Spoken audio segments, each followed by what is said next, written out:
ನೀವು ಒಬ್ಬ ಟೀನೇಜರ್ ಆಗಿದ್ರೆ ನಿಮ್ಮನ್ನ ನೀವು ಕನ್ನಡಿಯಲ್ಲಿ ನೋಡುವುದು ಸ್ವಲ್ಪ ಸಮಯದವರೆಗೆ ಕಡಿಮೆ ಮಾಡಿ ಮತ್ತು ಕೆಲವು ತಿಂಗಳ ನಂತರ ಮತ್ತೆ ನಿಮ್ಮನ್ನ ನೀವು ಕನ್ನಡಿಯಲ್ಲಿ ನೋಡಿ. ಆಗ ನಿಮ್ಮ ಮುಖದ ಮೇಲೆ ಕೆಲವೊಂದು ಬದಲಾವಣೆ ಕಾಣುತ್ತೆ. ಇದೇ ಪ್ರೊಸೆಸ್ ಅನ್ನ ಕೆಲವು ವರ್ಷಗಳವರೆಗೆ ಫಾಲೋ ಮಾಡಿ. ನಂತರ ನೀವು ಒಬ್ಬ ಪುರುಷನ ಹಾಗೆ ಕಾಣ್ತೀರಾ. ಕೇವಲ ಮುಖದ ಮೇಲೆ ಆದ ಬದಲಾವಣೆಗಳಿಂದ ನಿಜವಾಗ್ಲೂ ನೀವು ಒಬ್ಬ ರಿಯಲ್ ಮೆನ್ ಆಗ್ತೀರಾ? ಇಲ್ವೇ ಇಲ್ಲ. ಯಾಕಂದ್ರೆ ಒಂದು ಕುಟುಂಬದಲ್ಲಿ ಒಬ್ಬ ಹುಡುಗನ ಜನನ ಆದ ತಕ್ಷಣ ಸಮಾಜದಲ್ಲಿ ಇರುವಂತ ಜನ, ಸಂಬಂಧಿಕರು ಮತ್ತೆ ನಿಮ್ಮ ತಂದೆ ತಾಯಿ ನಿಮ್ಮ ಮೇಲೆ ತುಂಬಾ ಆಶೆ ಆಕಾಂಕ್ಷೆಗಳನ್ನ ಇಟ್ಕೊಂಡಿರ್ತಾರೆ. ಆದ್ರೆ ನಿಮ್ಗೇನು ಇಷ್ಟ, ನಿಮ್ಮ ಜೀವನದಲ್ಲಿ ನೀವು ಮುಂದೆ ಏನ್ ಮಾಡ್ಬೇಕು ಅಂತ ಅಂದುಕೊಂಡಿದ್ದೀರಾ ಅಂತ ಯಾರು ನಿಮ್ಮನ್ನ ಕೇಳೋದಿಲ್ಲ. ನಿಜ ಹೇಳ್ಬೇಕು ಅಂದ್ರೆ ಪುರುಷರ ಜೀವನ ಈಸಿಯಾಗಿ ಇರೋದೇ ಇಲ್ಲ. ಯಾಕಂದ್ರೆ ಒಬ್ಬ ಮಿಡಿಲ್ ಕ್ಲಾಸ್ ಯುವಕ ಎದುರಿಸುವಷ್ಟು ಕಷ್ಟ, ಸ್ಟ್ರಗಲ್, ಕಾಂಪ್ರಮೈಸ್ ಬೇರೆ ಯಾವುದೇ ಒಬ್ಬ ಯುವಕ ಎದುರಿಸೋದಿಲ್ಲ.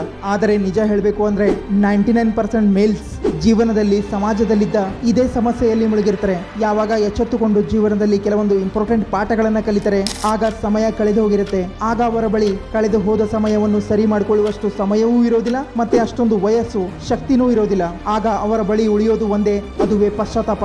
ಆದರೆ ಅದೇ ಇಂಪಾರ್ಟೆಂಟ್ 6 ಲೆಸನ್ಸ್ ಗಳನ್ನ ನಾವು ಇವತ್ತೇ ಅರ್ಥ ಮಾಡ್ಕೊಂಡ್ರೆ ಮುಂದೆ ನಾವು ಜೀವನದಲ್ಲಿ ಫೇಲ್ ಆಗೋದಿಲ್ಲ, ಮತ್ತೆ ಜೀವನದಲ್ಲಿ ಯಾವತ್ತು ನಮಗೆ ಪಶ್ಚಾತ್ತಾಪ ಕೂಡ ಆಗೋದಿಲ್ಲ. ಅದರಲ್ಲಿದ್ದ ಮೊದಲ ಇಂಪಾರ್ಟೆಂಟ್ ಲೆಸನ್ ಇದೆ, ತಮ್ಮ ಕನಸುಗಳನ್ನು ಕೊಲ್ಲಲು ಬೇರೆಯವರಿಗೆ ಅವಕಾಶ ನೀಡುವುದು. ನೋಡಿ, ಜೀವನದಲ್ಲಿ ಮನುಷ್ಯ ಒಂದೇ ಸಲ ಸಾಯ್ತಾನೆ, ಆದ್ರೆ ತಮ್ಮ ಕನಸುಗಳು ಸಾಯುವುದು ಆ ವ್ಯಕ್ತಿ ಹಲವು ಬಾರಿ ನೋಡ್ತಾನೆ. ಮತ್ತೆ ತಮ್ಮ ಕನಸುಗಳು ಸಾಯುವುದನ್ನ ಕಂಡು ಆ ವ್ಯಕ್ತಿಗೆ ತುಂಬಾ ದುಃಖನೂ ಆಗ್ತಾ ಇರುತ್ತೆ. ನೋಡಿ, ನಿಮ್ದು ಕೂಡ ಒಂದು ಗೋಲ್, ಒಂದು ಪರ್ಪಸ್ ಇರಬಹುದು. ಅದನ್ನ ಪೂರ್ಣಗೊಳಿಸಲು ನಿಮ್ಮ ಅಕ್ಕಪಕ್ಕ ಇರುವಂತ ಜನ ನಿಮ್ಮನ್ನ ಸಪೋರ್ಟ್ ಮಾಡ್ತಾ ಇಲ್ಲ ಅಂದ್ರೆ ಆಗ ನಿಮ್ಮನ್ನ ನೀವು ಒಂದು ಪ್ರಶ್ನೆ ಕೇಳಿ. ಒಂದ್ ವೇಳೆ ನನ್ನ ಕನಸುಗಳಿಗಾಗಿ ನಾನೇ ಕೆಲಸ ಮಾಡಲಿಲ್ಲ ಅಂದ್ರೆ 10 ವರ್ಷಗಳ ನಂತರ ನನಗೆ ಈ ಮಾತಿನ ಪಶ್ಚಾತ್ತಾಪ ಆಗುತ್ತಾ ಅಥವಾ ಇಲ್ಲ ಅನ್ನೋದನ್ನ ನಿಮ್ಮನ್ನ ನೀವೇ ಕೇಳಿ. ಯಾಕಂದ್ರೆ ಯಾರು ನಿಮ್ಮ ಕನಸುಗಳನ್ನ ಪೂರ್ಣಗೊಳಿಸಲು ಇವತ್ತು ಸಪೋರ್ಟ್ ಮಾಡ್ತಾ ಇಲ್ಲ, ಅವರು ಅವರ ಮಾತನ್ನು ಹೇಳಿ ಇವತ್ತಲ್ಲ ನಾಳೆ 10 ವರ್ಷ ಇಲ್ಲ 20 ವರ್ಷ ಬಿಟ್ಟು ನಿಮ್ಮಿಂದ ದೂರ ಹೋಗ್ತಾರೆ. ಆದರೆ ನೀವು ಅವರ ಮಾತನ್ನು ಕೇಳಿ ಡಿಸಿಷನ್ ತಗೊಳ್ಳಲಿಲ್ಲ ಅಂದ್ರೆ ನಿಮ್ಗೆ ಜೀವನ ಪೂರ್ತಿ ಪಶ್ಚಾತ್ತಾಪ ಆಗ್ತಾ ಇರುತ್ತೆ. ನೀವು ಕೂಡ ಸಿಂಗರ್, ಡ್ಯಾನ್ಸರ್, ಆಕ್ಟರ್, ಕ್ರಿಕೆಟರ್ ಅಥವಾ ಒಬ್ಬ ಅಥ್ಲೇಟ್ ಆಗ್ಬೇಕು ಅಂತ ಅನ್ಕೊಂಡಿದ್ರಿ. ಆದರೆ ಈ ಸಮಾಜ ನಿಮ್ಮನ್ನ ಇಂಜಿನಿಯರ್ ಆಗಲು ಫೋರ್ಸ್ ಮಾಡ್ತು. ನೀವು ಕೂಡ ಬಿಸ್ನೆಸ್ ಮಾಡಬೇಕು ಅಂತ ಅಂದುಕೊಂಡಿದ್ರಿ. ಆದ್ರೆ ಇವತ್ತು ನೀವು ಒಂದು ಇಂತಹ ಜಾಬ್ ಮಾಡ್ತಾ ಇದ್ರಿ ಅಂದ್ರೆ ನಿಮ್ಗೆ ಇಷ್ಟ ಇಲ್ಲದೆ ಇರುವಂತದ್ದು. ಆದ್ರೆ ಒಂದು ಮಾತು ನೆನಪಿರಲಿ, ಯಾವ ಜನ ನಿಮ್ಮ ದೊಡ್ಡ ಗುರಿಗಳನ್ನ ಕಂಡು, ನಿಮ್ಮ ದೊಡ್ಡ ಕನಸುಗಳನ್ನ ಕಂಡು ನಿಮ್ಮ ಮೇಲೆ ನಗ್ತಾ ಇರಬಹುದು, ಮುಂದೆ ಒಂದು ದಿನ ನೀವು ಸಕ್ಸಸ್ಫುಲ್ ವ್ಯಕ್ತಿ ಆದ್ರೆ ಇದೇ ಜನ ನಿಮ್ಮ ಹಿಂದೆ ಮುಂದೆ ಓಡಾಡ್ತಾರೆ. ಮತ್ತೆ ಇದೇ ಜನ ನಿಮ್ಗೆ ಕೆಟ್ಟ ಸಮಯ ಬಂದಾಗ ನಿಮ್ಮಿಂದ ದೂರ ಕೂಡ ಆಗ್ತಾರೆ. ಅದಕ್ಕೆ ಯಾರು ನಿಮ್ಮ ಬಗ್ಗೆ ಏನು ಯೋಚನೆ ಮಾಡ್ತಾರೆ ಅನ್ನೋದನ್ನ ಯೋಚನೆ ಮಾಡಬೇಡಿ. ಯಾರು ನಿಮ್ಮನ್ನ ಈ ತರ ಹೇಳ್ತಾರೆ, ನಿನ್ನಿಂದ ಈ ಕೆಲಸ ಆಗೋದಿಲ್ಲ, ನೀ ಈ ಕೆಲಸಕ್ಕೆ ಯೋಗ್ಯನಲ್ಲ ಅಂತ ಹೇಳ್ತಾರೆ, ಅಂಥವರಿಗೆ ಆಚೆ ಹೋಗುವ ದಾರಿ ತೋರಿಸಿ. ಈ ತರ ಮಾತಾಡುವ ಜನ ವಿಷ ಇದ್ದಂತೆ. ಯಾಕಂದ್ರೆ ಇವರೇ ನಿಮ್ಮ ಕನಸುಗಳನ್ನ ನಿಮ್ಮ ಕಣ್ ಮುಂದೆನೆ ಕೊಲ್ತಾರೆ. ಮತ್ತೆ ನೀವು ಇಂಥವರ ಮಾತುಗಳನ್ನ ಕೇಳಿ ನಿಮ್ಮ ಗೋಲ್ಸ್ ಗಳನ್ನ ಮಧ್ಯದಲ್ಲಿ ಬಿಟ್ಟು ಬಿಡ್ತೀರಾ. ಆಗ ಮುಂದೆ ಒಂದು ದಿನ ನಿಮ್ಗೆ ಪಶ್ಚಾತ್ತಾಪ ಆಗೇ ಆಗುತ್ತೆ. ಅದಕ್ಕೆ ಇಂತಹ ಜನರಿಂದ ಸ್ವಲ್ಪ ಕೇರ್ಫುಲಿ ಆಗಿರಿ. Point number 2, wasting your prime years. ಒಬ್ಬ ಆವರೇಜ್ ಮನುಷ್ಯ 80 ವರ್ಷ ಬದುಕ್ತಾನೆ. ಆದ್ರೆ ಅವನ ಬಳಿ ಒಂದು ಇಂತಹ ಸಮಯ ಬರುತ್ತೆ, ಆತ ಏನ್ ಮಾಡ್ಬೇಕು ಅಂತ ಅಂದುಕೊಂಡಿದ್ದ ಅದನ್ನ ಮಾಡಲು ರೆಡಿ ಆಗಿರ್ತಾನೆ. ಆತನ ಮೈಂಡ್ ಪೀಕ್ ಪರ್ಫಾರ್ಮೆನ್ಸ್ ಅನ್ನ ತಲುಪಲು ರೆಡಿ ಆಗಿರುತ್ತೆ. ಆದ್ರೆ ಆ ವ್ಯಕ್ತಿ ಆ ಸಮಯವನ್ನು ಸರಿಯಾಗಿ ಯೂಸ್ ಮಾಡ್ಕೊಂಡ್ರೆ ಆತ ತನ್ನ ಜೀವನದಲ್ಲಿದ್ದ ಇಂತಹ ಸಮಯದ ಎಕ್ಸ್ಪೀರಿಯನ್ಸ್ ಅವನಿಗೆ ಆಗುತ್ತೆ. ಅಂದ್ರೆ ಅವನ ಬಾಡಿ ಮತ್ತೆ ಮೈಂಡ್ 100% ಕೆಪಾಸಿಟಿ ಮೇಲೆ ನಡೀತಾ ಇರುತ್ತೆ. ಆದರೆ ತುಂಬಾ ಜನ ಯುವಕರು ತಮ್ಮ ಯೌವನವನ್ನು ಸರಿಯಾಗಿ ಯೂಸ್ ಮಾಡ್ಕೊಳ್ಳೋದಿಲ್ಲ. ಆದರೆ ಕೆಲವೊಂದಷ್ಟು ಯುವಕರು ತಮ್ಮ 20ನೇ ವಯಸ್ಸಿನಲ್ಲೇ ಇದನ್ನ ಉಪಯೋಗ ಮಾಡ್ಕೋತಾರೆ. ಇದೇ ಸಮಯದಲ್ಲಿ ತಮ್ಮನ್ನು ತಾವು ಮೆಂಟಲಿ ಮತ್ತೆ ಫಿಸಿಕಲಿ ಸ್ಟ್ರಾಂಗ್ ಮಾಡ್ಕೋಬಹುದು. ಇಷ್ಟೊಂದು ಸ್ಟ್ರಾಂಗ್ ಆಗಬಹುದು ಅಂದ್ರೆ ಅವರ ಲೈಫ್ ನಲ್ಲಿ ಎಂತಹದೇ ಸಮಸ್ಯೆ ಬಂದ್ರು ಅದನ್ನ ಎದುರಿಸಲು ರೆಡಿಯಾಗಿರ್ಬೇಕು. ಯಾಕಂದ್ರೆ ಜೀವನದಲ್ಲಿ ಸಮಸ್ಯೆಗಳು, ಕಷ್ಟಗಳು ಅಂತೂ ಬಂದೇ ಬರುತ್ತೆ. ನೀವು ರೆಡಿಯಾಗಿರಿ ಅಥವಾ ರೆಡಿ ಆಗದೇ ಇರಿ. ಯಾವ ವ್ಯಕ್ತಿ ತಮ್ಮ ಯೌವನದಲ್ಲಿ ತಮ್ಮ ಬಾಡಿ ಮತ್ತೆ ಮೈಂಡ್ ಅನ್ನ ಸ್ಟ್ರಾಂಗ್ ಮಾಡ್ಕೊಳ್ಳೋದು ಬಿಟ್ಟು ಫಾರ್ಮ್, masturbation, bad habits, junk food ಅಥವಾ ಟೈಮ್ ಪಾಸ್ ಮಾಡ್ತಾ ಕಾಲ ಕಳೀತಾನೆ, ಇಂತಹ ವೀಕ್ ಮೆನ್ ಜೀವನದಲ್ಲಿ ಪ್ರಾಬ್ಲಮ್ಸ್ ಗಳು ಬಂದ್ರೆ ಆತ ಅದರ ವಿರುದ್ಧ ಹೋರಾಡೋದು ಬಿಟ್ಟು ಗಿವ್ ಅಪ್ ಮಾಡ್ತಾನೆ. ಆಗ ಮುಂದೆ ಅವನಿಗೆ ಈ ಮಾತು ನೆನಪಿಗೆ ಬರುತ್ತೆ, ನಾನು ನನ್ನ ಯೌವನವನ್ನು ಸರಿಯಾಗಿ ಯೂಸ್ ಮಾಡ್ಕೊಳ್ಬೇಕಿತ್ತು ಅಂತ ಅನಿಸ್ತಾ ಇರುತ್ತೆ. ಯಾಕಂದ್ರೆ ವಯಸ್ಸು ಜಾಸ್ತಿ ಆದಾಗ ಜವಾಬ್ದಾರಿ ಜಾಸ್ತಿ ಆಗ್ತಾ ಇರುತ್ತೆ, ಮತ್ತೆ ಜವಾಬ್ದಾರಿ ಜಾಸ್ತಿ ಆದಾಗ ವಯಸ್ಸು ಕಡಿಮೆ ಆಗ್ತಾ ಇರುತ್ತೆ. Point number 3, not understanding female nature. ನೋಡಿ, ಪ್ರತಿಯೊಬ್ಬ ವ್ಯಕ್ತಿಗೂ ಇದು ಗೊತ್ತಿರಬೇಕು. ನಿಮ್ಮ ಒಂದು ತಪ್ಪು ನಿರ್ಧಾರ ನಿಮ್ಮ ರಿಲೇಶನ್ಶಿಪ್ ಮತ್ತೆ ನಿಮ್ಮ ಜೀವನದ ಮೇಲೆ ತುಂಬಾ ಕೆಟ್ಟ ಪರಿಣಾಮ ಬೀರುತ್ತೆ. ನೋಡಿ, ನೀವು ತುಂಬಾ ಯೋಚನೆ ಮಾಡಿ ಈ ನಿರ್ಧಾರ ತಗೋಬೇಕಾಗುತ್ತೆ. ಯಾಕಂದ್ರೆ ಯಾವಾಗ ನಿಮ್ಮ ಜೀವನದಲ್ಲಿ ಒಬ್ಬ ಹುಡುಗ ಅಥವಾ ಹುಡುಗಿ ಬರ್ತಾರೆ, ಆಗ ನೀವು ಅವರ ಜೊತೆ ರಿಲೇಶನ್ಶಿಪ್ ನಲ್ಲಿ ಇರ್ತೀರಾ. ಆಗ ನಿಮ್ಮ ಪಾರ್ಟ್ನರ್ ಬಳಿ ಇಷ್ಟೊಂದು ಪವರ್ ಬಂದಿರುತ್ತೆ ಅಂದ್ರೆ ಅವರು ನಿಮ್ಮ ಜೀವನವನ್ನು 10 ಪಟ್ಟು ಸುಧಾರಣೆನೂ ಮಾಡಬಹುದು, ಇಲ್ಲ ಹಾಳು ಕೂಡ ಮಾಡಬಹುದು.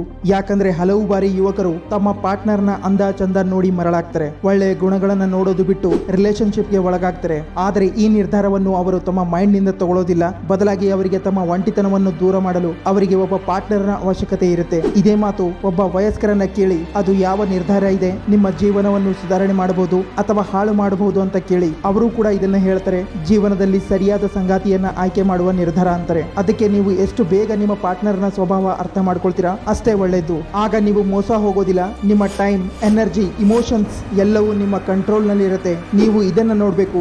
ಯಾರ ಜೊತೆ ಇದ್ರೆ ನೀವು ಪೀಸ್ ಫೀಲ್ ಮಾಡ್ತೀರಾ, ನಿಮ್ಮ ಎನರ್ಜಿ ಜಾಸ್ತಿ ಆಗುತ್ತೆ, ನಿಮ್ಮ ಕೆಲಸ ಸರಿಯಾಗುತ್ತೆ, ನೀವು ಕಾನ್ಫಿಡೆಂಟ್ ಫೀಲ್ ಮಾಡ್ತೀರಾ.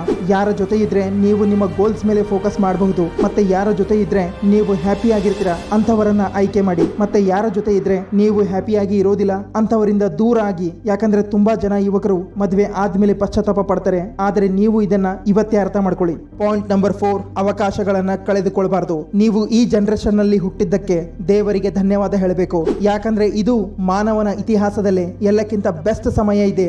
ಯಾವುದಾದರೂ ಸ್ಕಿಲ್ಸ್ ಕಲಿಯಲು, ಸೋಷಿಯಲ್ ಮೀಡಿಯಾದಲ್ಲಿ ಟ್ಯಾಲೆಂಟ್ ತೋರಿಸಲು, ಅಥವಾ ಯಾವುದಾದರೂ ಸ್ಟಾರ್ಟ್ಅಪ್ ಬಿಸ್ನೆಸ್ ಗಳನ್ನ ಓಪನ್ ಮಾಡಲು ಈಗ ಇರುವಷ್ಟು ಈಸಿ ಸಮಯ ಇತಿಹಾಸದಲ್ಲಿ ಯಾವತ್ತೂ ಇರಲಿಲ್ಲ. ನೋಡಿ, ತುಂಬಾ ಜನ ವಯಸ್ಕರು ಪಶ್ಚಾತ್ತಾಪ ಪಡ್ತಾ ಇದ್ದಾರೆ. ಯಾಕಂದ್ರೆ ಅವರ ಬಳಿ ಏನಾದ್ರೂ ಕಲಿಯಲು, ಏನಾದ್ರೂ ಮಾಡಲು ಇಷ್ಟೊಂದು ಅವಕಾಶಗಳು ಇರಲೇ ಇಲ್ಲ. ಆದರೆ ಈ ಜನರೇಷನ್ ನಲ್ಲಿ ಅವಕಾಶಗಳ ಕೊರತೆ ಇಲ್ವೇ ಇಲ್ಲ. ಆದರೆ ನಾವು ಅವಕಾಶಗಳನ್ನ ಹುಡುಕಬೇಕು. ಇಲ್ಲ, ಸಿಕ್ಕಿರುವ ಅವಕಾಶವನ್ನು ಕಳೆದುಕೊಳ್ಬಾರ್ದು. ಯಾಕಂದ್ರೆ ಪ್ರತಿಯೊಬ್ಬರಿಗೂ ಒಂದಾದ್ರೂ ಒಂದು ಅವಕಾಶ ಅಂತೂ ಸಿಕ್ಕೇ ಸಿಗುತ್ತೆ. ಅದನ್ನ ನಿಮ್ಮ ಟ್ಯಾಲೆಂಟ್ ಬಲದಿಂದ ಪಡಿಬಹುದು, ಇಲ್ಲ ಕಳ್ಕೊಂಡು ಪಶ್ಚಾತ್ತಾಪ ಪಡಬಹುದು. ಆಯ್ಕೆ ನಿಮ್ಮ ಕೈನಲ್ಲಿದೆ. ಸಿಕ್ಕಿರುವ ಅವಕಾಶವನ್ನು ಯೂಸ್ ಮಾಡ್ಕೊಳ್ತೀರಾ, ಇಲ್ಲ ಹೀಗೆ ಸ್ಕ್ರೋಲ್ ಮಾಡ್ತಾ ಕಾಲ ಕಳಿತೀರಾ ಅನ್ನೋದು. Point number 5, not enjoying life. ನೋಡಿ, ಈ ಮಾತು ಕೂಡ ನಿಜ. ನೀವು ನಿಮ್ಮ ಸಮಯವನ್ನು ವೇಸ್ಟ್ ಮಾಡಬಾರ್ದು, ಅವಕಾಶಗಳನ್ನು ಕಳ್ಕೊಳ್ಬಾರ್ದು, ಮತ್ತೆ ಗೋಲ್ಸ್ ಗಳನ್ನ ಅಚೀವ್ ಮಾಡಬೇಕು ಅನ್ನೋದು. ಆದ್ರೆ ಈ ಎಲ್ಲದರ ಮಧ್ಯೆ ನಿಮ್ಮ ಇಷ್ಟದಂತೆ ನೀವು ಬದುಕೇ ಇಲ್ಲ ಅಂದ್ರೆ ಹೇಗೆ? ಲೈಫ್ ಎಂಜಾಯ್ ಮಾಡಲು ಲೇಟ್ ನೈಟ್ ಪಾರ್ಟಿ ಮಾಡೋದೇ ಅಲ್ಲ. ಲೈಫ್ ಎಂಜಾಯ್ ಮಾಡಲು ಆಚೆ ಬಂದು ಸ್ವಲ್ಪ ವಾಕ್ ಮಾಡಿ, ಪ್ರಕೃತಿಯನ್ನ ನೋಡಿ, ಫ್ಯಾಮಿಲಿ ಜೊತೆ ಕಾಲ ಕಳೆಯಿರಿ, ಫ್ರೆಂಡ್ಸ್ ಜೊತೆ ಟೈಮ್ ಸ್ಪೆಂಡ್ ಮಾಡಿ, ಇಲ್ಲ ನಿಮಗೆ ಇಷ್ಟ ಆಗಿರುವ ಕೆಲಸ ಮಾಡಿ, ಇಲ್ಲ ಅತಿ ಕಡಿಮೆ ಬಜೆಟ್ ನಲ್ಲಿ ಫ್ರೆಂಡ್ ಜೊತೆ ಎಲ್ಲಾದ್ರೂ ಹೋಗಿ ಬನ್ನಿ. ಈ ಎಲ್ಲವೂ ಹ್ಯಾಪಿ ಮತ್ತೆ ಹೆಲ್ದಿ ಲೈಫ್ ಸ್ಟೈಲ್ ನ ಪಾರ್ಟ್ ಆಗಿರುತ್ತೆ. ನೀವು ಕೂಡ ಸೋಷಿಯಲ್ ಮೀಡಿಯಾದಲ್ಲಿ ನೋಡಿರಬಹುದು, ಪ್ರತಿಯೊಬ್ಬ ವ್ಯಕ್ತಿ ಜೀವನವನ್ನ ಎಂಜಾಯ್ ಮಾಡ್ತಾ ಇದ್ದಾನೆ. ಅವರ ಸ್ಟ್ಯಾಂಡರ್ಡ್ ಲಿವಿಂಗ್ ಕೂಡ ನಿಮ್ಗಿಂತ ಹೈ ಇದೆ.